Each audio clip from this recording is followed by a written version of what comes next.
updating other job search documents, and finding help. After you create your strategic plan, you should update all the other job search documents, like your resume.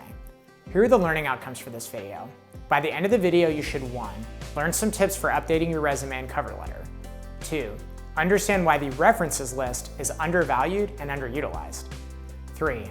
Understand who can help you with updating your documents. And 4. Realize that you'll update these documents again when you apply on specific jobs. Let's get started. At the beginning of your job search, you should open your resume and update it to include your current employer and contact information. A few other resume tips. First, your resume should not contain any spelling or grammar errors. Second, your resume should be easy to read, no more than 2 pages long with good spacing and a font that's not too small. Third, your resume should use action verbs instead of the passive voice and emphasize numbers and dollar amounts wherever possible. Fourth, format your resume to emphasize what's important to you. For example, if you want to emphasize your work experience over your education, then move the experience section to the beginning. And fifth, make sure that your resume contains an example of each of the following: project management, customer service, critical thinking, and leadership. You should also update your cover letter template. For example, you should check that your mailing address and email address are correct.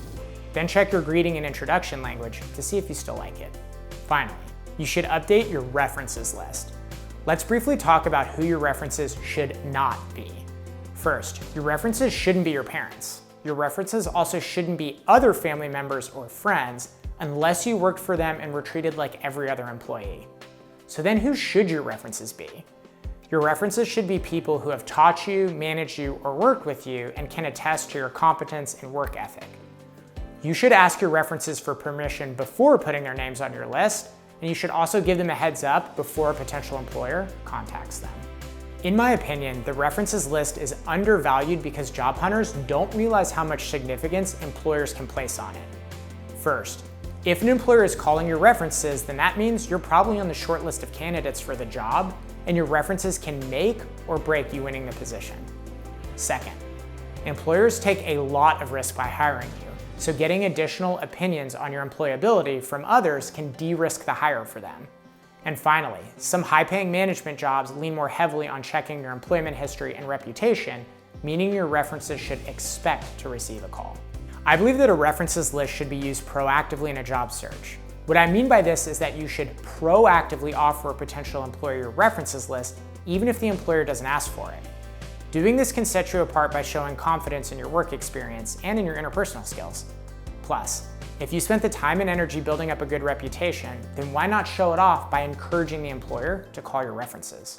After you've updated each of your documents, look at them side by side to ensure that there's cohesive formatting across them. For example, use the same font and spacing in all 3 documents. If you need help updating these documents, you're in luck. There's a lot of good options. First, there's a ton of good articles and videos about these documents on the internet. Next, if you're a current student, school counselors or career services are experts in reviewing these documents. And even if you aren't a student, it's not uncommon for alumni to still have access to career services. A final note before we move on. This won't be the last time you update your resume or cover letter. This video only covered general updates, but you should also make tailored updates to these documents when you apply on specific jobs. We'll talk more about this in future videos, so stay tuned. That's the end of this foundational video, but just a reminder that this video is part of a longer playlist.